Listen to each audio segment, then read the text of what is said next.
Assalomu alaykum barchaga, qadrli YouTube kuzatuvchilari. Bugungi manzilimiz Farg'ona Yozyovonda. O'zimiz uyimizdan 45 km nariroqdamiz. Xo'p, xolodilnigimizning umumiy uzunligi 5 ga 3, balandligimiz 3 metr bo'ldi. Kompressorimiz 5 ta ot kuchli kompressor. Xo'p, bu joy o'sha tog' mahsulotlarini saqlash uchun freonlarimiz R404 A bo'ldi. Xudo xolisa kimga shunaqa xizmatga kerak bo'lsa bemalol murojaat qilaverasizlar. Kondensatorlarimizni kattaroq qo'yganmiz. Yozgi kunida qiynalmasligi uchun kompressorimiz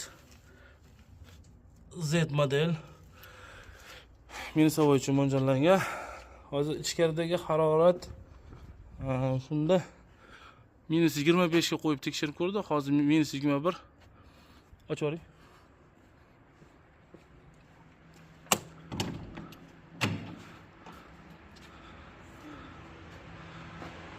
Xudo xolisa kimga shunaqa xizmatga kerak bo'lsa bemalol murojaat qilaverasizlar. Taglaridagi pendafleksini o'zimiz to'shab berdik, 2 qavat qilib. Minusavoy bo'lgani uchun servich panel qilinmadi, chunki bu joy TVSda katta yuk bo'ladi. Voy sovuq, dahshat. Xudo xolisa bemalol murojaat qilaverasizlar. Hammaga rahmat, sog' bo'lasizlar.